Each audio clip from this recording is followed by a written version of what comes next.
Hello, Dental Team listeners. This is Kiera, and today is a special day. I have the one and only Dana Morsell on the podcast today. And prior to this, I asked her, she's gone through a few nicknames. And Dana, believe it or not, I was actually thinking about this last night. No joke. I was thinking like, there's Spiffy Tiffy and there's No BS Brit. And I was like, Dana, you've been with me for a long time. Like, why have I not gotten like a good nickname for you? And like Britty Gritty. And I was like, okay, I just like throw Y's on the end of these names, like Tiffy, like that is there. TT DM does not sound quite right. Like that's like DMing on Instagram.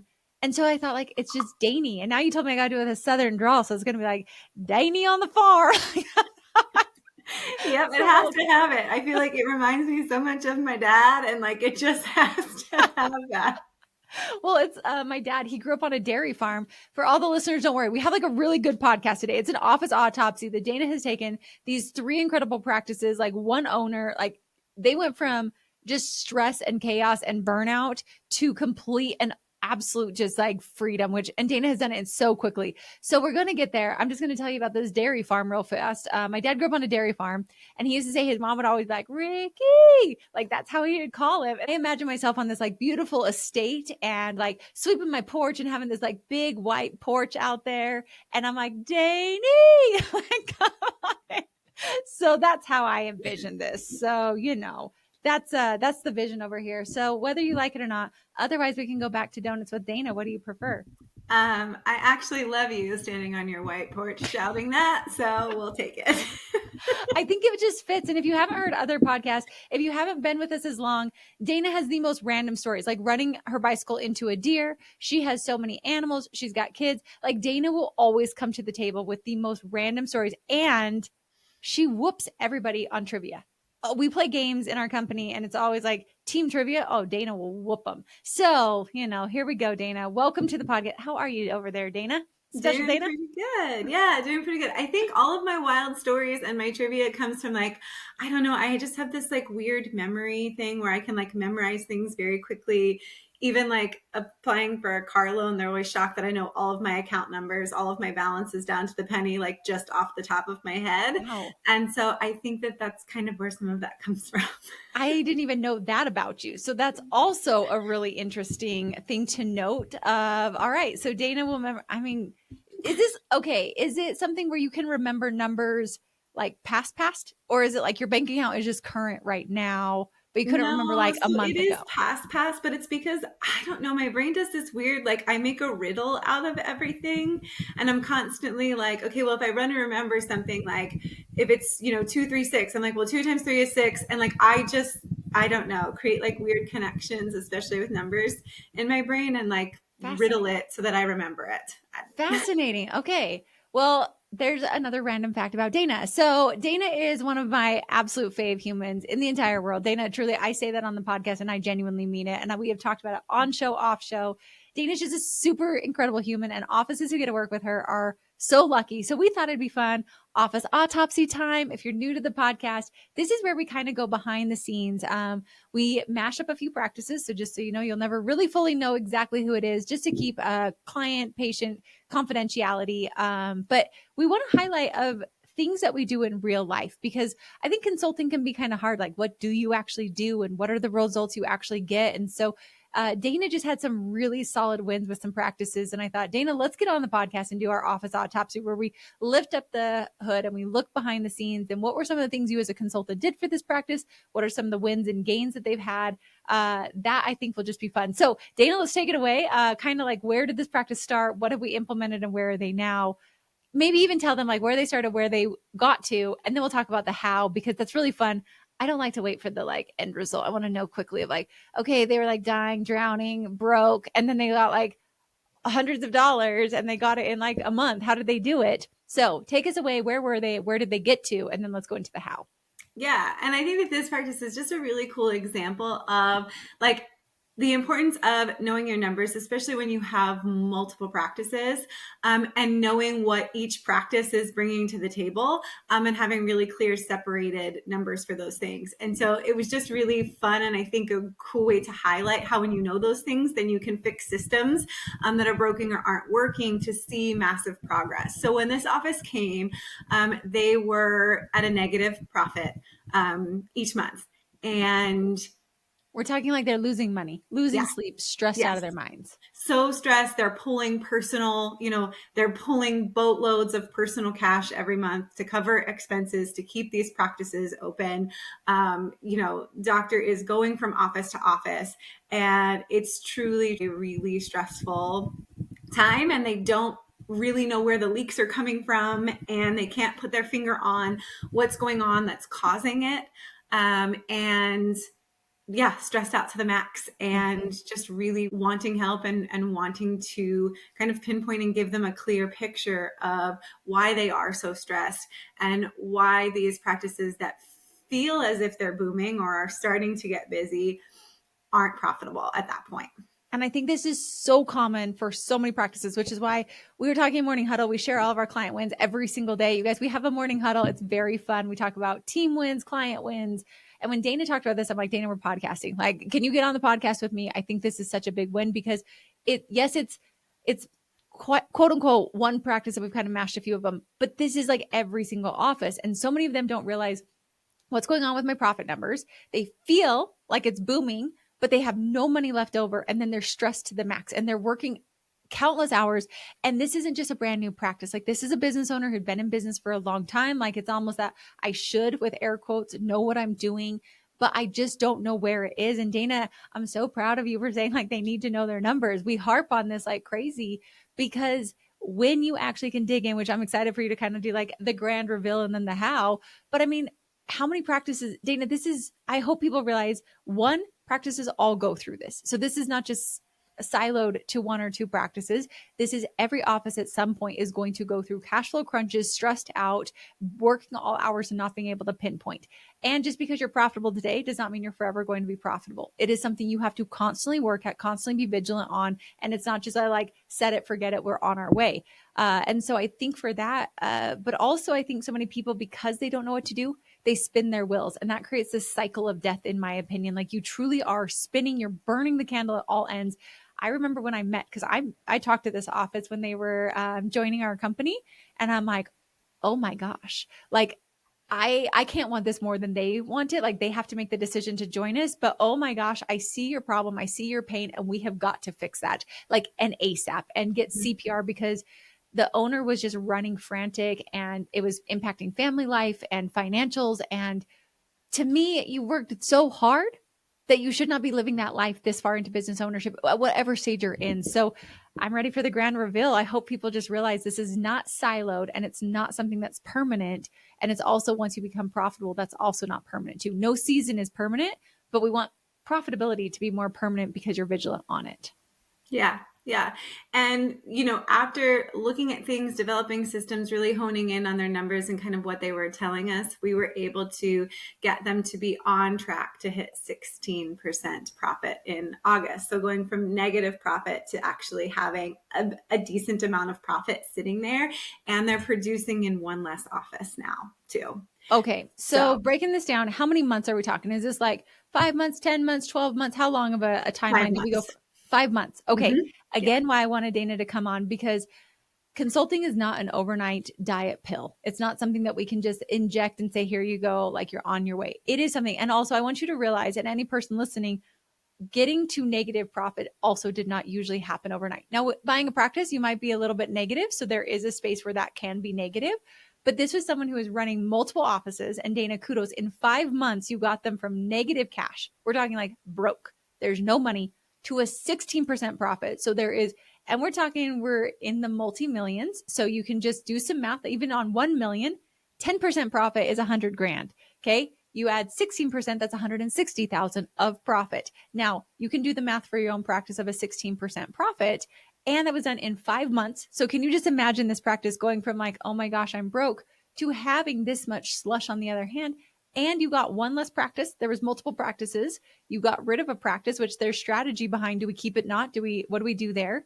And this doctor, I guarantee you, is having way more time, less stress as well. So the numbers, the money is always what people want to hear. Every time I talk to people on like sales calls, wondering about working with us, like, what's your ROI, Kiera? How are we going to like make sure we pay for this? And I'm like, well, the numbers will be there.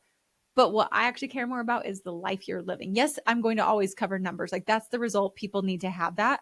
But I think the piece that people don't realize and why you're usually reaching out is you're looking for a life of no stress. You're looking for your problems to actually get resolved. And Dana, that gift in 5 months, like, and that's fast. That's a fast turn. Not all practices are this quick. So I'm really curious. What did you guys do? How did you get that turn? I'm really proud of you. That's why I wanted you on the podcast to highlight. Dynamite Dana. I mean, this one feels a little bit more like Danny on the white porch. I get, but Dynamite Dana being able to get those results in 5 months, that's impressive. Like that is dynamite to be able to do. So walk us through what were some of the pieces of how did we do this? What did we do? 5 months is not, it might feel long to people, but when in the grand scheme of things, that's not even half a year to go from net negative to positive 16%. Yeah. And I think sometimes too, it just helps to translate. Like what that looks like is we really cut expenses, right? Some of the expenses, and they on average are collecting about 35,000 more per month too. Nice. So it really came down to first step was getting them to understand which of the offices were profitable, if any of them, and what each individual office looked like. So we basically did an office autopsy. We pulled apart overhead. We pulled apart fixed costs for every office. We pulled apart their percentages of production and collections over the last year and really created a very clear picture of how each practice was doing, as well as then moving forward, what numbers did we need to hit in each practice to hit various profit points.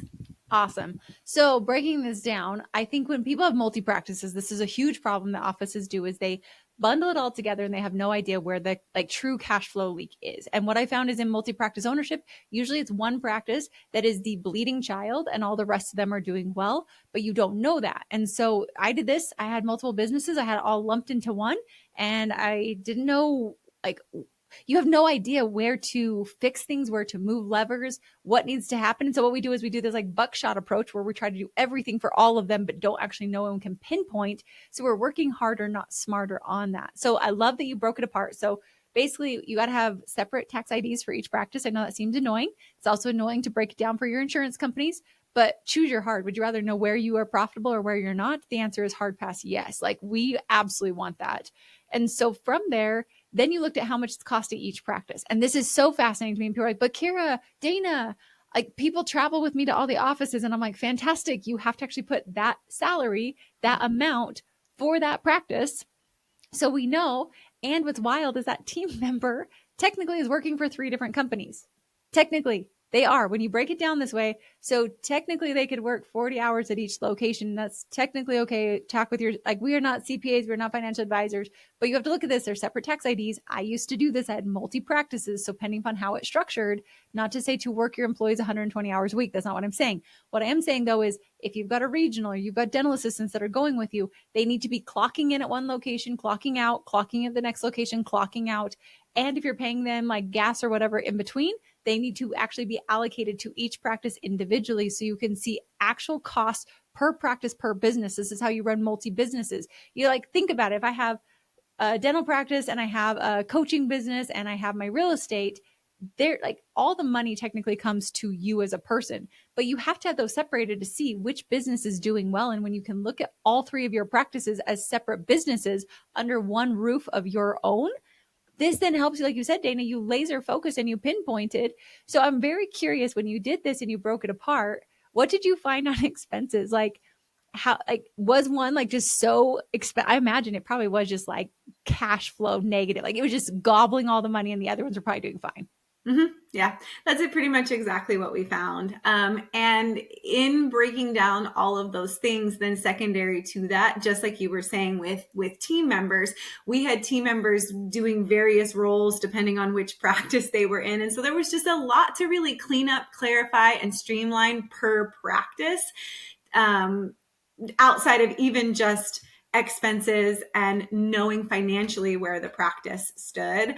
So that was our second journey, kind of after we figured out the finances. And once they had a reality of each practice, then it was really easy, I think, to hone in on what systems we had to work on and make some tough decisions too. Mm-hmm. And when you said that, I was just thinking it also creates clarity for team members too. I know you've also been helping like with the regional manager and like what systems should be in place. So mind you, yes, we're working on profit, but then we're also putting all these systems into play, looking at all of them. But I will tell you, when I had team members traveling to multi offices, that's hard on teams too. They have no clue. They don't have clarity. So they're just kind of like running with you. So everybody's running at full steam, but actually not making progress. Like I want you just to imagine like you are literally spinning your wheels. So it sounds like you're making progress, but the distance you're going is so minimal versus we want less sound, aka less chaos, and way more forward momentum. And so really love that you were able to do that and dial it in, figure it out. Now, how did the conversation go to sell a practice? Because I mean, 5 months in selling a practice, like what did that even look like? How do you even have that conversation? How did this practice execute that quickly? Because I'm actually really proud of them on that too. Yeah. So honestly and truly, when we reviewed the numbers, I think the conversation just naturally happened because you could clearly see, that they're ultimately either we need to pump in a fair amount in team expenses, marketing, and things like that to get the practice to where it needed to be, or ultimately make the other decision. And so I think just reviewing the numbers, the conversation naturally came up because it was a glaring, kind of red light. Mm-hmm. And honestly and truly, it just was kind of a luck of knew someone in the area that was looking for a multi-practice venture and like just having a network and connections that it worked out so quickly. And honestly, it finalized within 60 days. So it was Incredible. a very, very quick, but it just, happened to be that it was a very strong network and made a local connection. Yeah, which is also incredible to like have good connections. And people often say, I think kudos to this office that you worked with of they were willing to execute and take action quickly and not sit here and give excuses and say, oh my gosh, there's no one that will ever be there. It was great. We see the bleed. And what I love when you talk about numbers, and this is why I think we're so passionate in dental team, like numbers, numbers, numbers. Like I harp on this. Dana knows I am like, ladies, what are the numbers telling us? Look at the numbers. That's going to tell you where you need to go and what you need to get. And like it's literally the treasure map to what needs to happen. But sometimes we're so in the weeds. I do it too. This is why I have coaches for dental aid team. I'm so in the weeds and I need to get somebody outside of that. But looking at this, there are decisions now to be made. And I think numbers create clarity. So this practice could have like another scenario. If we want to choose our own adventure, there are offices that see this practice is bleeding money. So then what do we do? How can we stop the bleed? Let's look at our costs. Let's look to see where we're producing. And sometimes it's a slow grow. So we're only going to open up one day, but we're going to open up on Monday, be closed Tuesday, Wednesday, Thursday, Friday. The next week we're going to be open Tuesday. The next week we're going to be open Wednesday. Next week, Thursday. Next week, Friday. So we can say we're open 5 days a week, but we're not putting the cost in 5 days a week. So we're strategic on doing this. We can also have it to where we don't have to staff it as high. So if we know we've got doctors in there that can produce, bring them in for hygiene. But if there's dentistry to be done, do the dentistry, move hygiene over to a Friday where a lot of hygienists are off. You can get a part-time hygienist that can come in as that Friday hygienist. You can stack a whole hygiene schedule. So we're not paying a hygienist to be on staff every day. There are ways that they can do it. They could bring on an associate. They could look at, like you said, the marketing costs. But when you look at the numbers give so much clarity and then you can make decisions. And then the decision's pretty simple of, do we need money right now? This practice was needing money. They needed to have the bleed stop. They needed to become profitable. And for them, time and profit was more important, it sounds like, than growing and expanding. For other people, it's like, no, we need to grow and expand. So we're going to pump money over here. We're going to grow this, but we now know a more strategic path. So I just want you to know, like, you don't have to sell. But I think being realistic, I remember listening in early on in my career, and it said, like, sometimes knowing when to close a business is actually one of the smartest things that a CEO can do. And I remember I listened to that. We were doing dental aid team, Tiff will know, Spiffy Tiffy, back to dental placement pros days when we used to do recruiting. I should have stayed in that business, Dana. Like, man, I was charging, I think 1,000, maybe 3,000 max to hire and place an associate. Doctors, you should have like hired me like I was a hot cake. Like Yeah. I was so, I mean, now it's like 15 to 50,000 bucks. Like, man, but I remember listening to that podcast, and Dental Placement Pros was taking so much time and was so unprofitable. We would hire, and then people would wait the like 90 days, and on day 89 they'd be like, we're terminating them. And I was like, oh my gosh, I gotta go hire again. That business was consuming so much time, energy, and effort when it wasn't the one that was going to, it wasn't my passion. It just was out of necessity. Dental team was my passion by far. And I remember, like, it, as a business owner, it's actually really hard to admit that a business is failing. I'm not going to lie. I remember driving. I remember exactly where I was. It was like a snowy day. It was very overcast. And I just like had to have that hard, honest conversation with myself of, you need to close Dental Placement Pros and you need to put all your focus on Dental team. That's actually the practice, if you will, the business that makes me excited. And I think swallowing ego, I think looking and learning what I did wrong in that business. Today, I do that way differently. I'd run it so much differently. It'd be completely separate. I wouldn't be pulling my employees. Like there were just so many things I did wrong.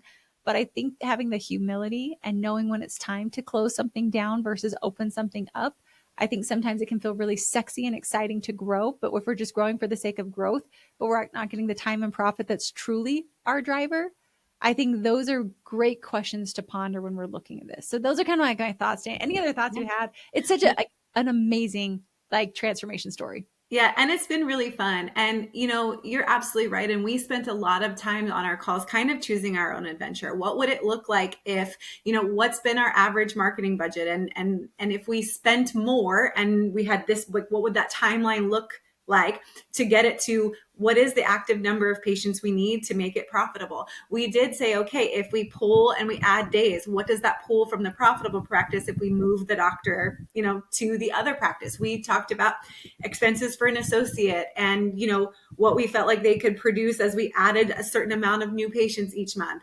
And so it's been also fun for me as a consultant to kind of do that choose your own adventure with them, and honestly and truly just give them the numbers and give them the timelines that then they can really, really make a decision that I feel like they were super confident in because they had all of that information and kind of made the decision, I feel like, eyes wide open. Yeah. And I think as consultants, this is what drives us. This is our passion, to help practices and owners be empowered to make decisions that they want, not ones that they have to make. And so you're not forced into a decision. You made it with eyes wide open. You had all the numbers, you had all the facts, you knew the pros and cons. And like you said, it is a choose your own adventure. And I think when we can take I don't know, it's almost like the stress, the heaviness of business and turn it into a light, fun game. I'm like, yeah, pretend we're reading a book and your book is your business. And it's like, I could go this way and end up at this chapter. I could go this way and end up at this chapter. Both endings are great. Yeah. Both endings are your story. Both are filled with highs and lows and all the way around. But I agree with you, Dana. I think it's a beautiful thing to be able to empower our clients, to help them see, to get them out of the death spike, like spiral downward, and help them actually come to like a space of, I don't know, it's almost like you took this. I feel like the way this office probably felt is they were walking in a heavy, dark cloud, like head down, hunkered down, staring at the ground and just trying to figure out how to get there. And you took them into this like beautiful new neighborhood. It's bright, it's cheery. The birds are singing, they're skipping along, they're with their family, like they are living their best life. And that was done in 5 months. And so just really an incredible thing for us to look at. And so I think for you listening, like, where are you at? Maybe you're on cash flow row. Maybe you're on growth row. Maybe you are on trying to figure out your next adventure. But I don't think this practice even knew that this is their choose their own adventure. I think, Dana, you were able to be that guiding light, shining for them, helping them see, peel apart under all the pieces. And I think really giving them the guidance that they need. So any last thoughts you've got on the choose your own adventure, going from negative to 16% profit in 5 months? Dang, that's a title and something you should be proud of. Yeah, this is definitely an office that I'm super proud of. And you're right. These are the things that I think we live for, we love, we hope we see, and we want to see for every client that comes our way. And I think it just shows possibilities. And when you really hone in and you are able to make decisions with ease and clarity, it just massively, massively changes your stress level and just your entire life. Yeah. We say it's life and business on purpose. And so, Dana, just love Love that. I mean, Dynamite Dana, it might stick, girl. That is a dynamite story, and really freaking proud of you, and proud of the client too. Proud of them showing up. It takes grit, it takes humility, it takes courage. And I think just if you're sitting in that boat, if you're wondering, reach out. This office 5 months ago did not know how to see forward, and now they're able to live a much different life very quickly. And I think if that's you, if you can relate to this office autopsy, that's why we do office autopsies, sharing it so hopefully you can see yourself painted in the fabric of someone else's story, knowing what's possible, what's real for you. You don't have to have multi practices. You don't have to have any of that, but it might be you're on cash flow row, you're negative, you don't know how to see out, you're in a spin, or you want to optimize. You like this. They came to us, literally, they came in wanting to have help with systems and training a regional manager, and look at what was uncovered. So what you might think is your pain point might actually not be the true pain point. There might be something deeper below. So Dana, real proud of you, real proud of this client. For all of you questioning, wondering, reach out. hello@thedentallyteam.com. This is what we live for. Truly seeing you succeed is what makes us so lit up. Like it is the highlight of our year, our week, our month. So for all of you, take the call, let's chat, and let's get you these same success stories. So Dana, proud of you. Love having you on the podcast. Thanks for being here. Thanks And for for all having of me. you, of course. And for all of you listening, thanks for listening. And I'll catch you next time on the Dental Team podcast.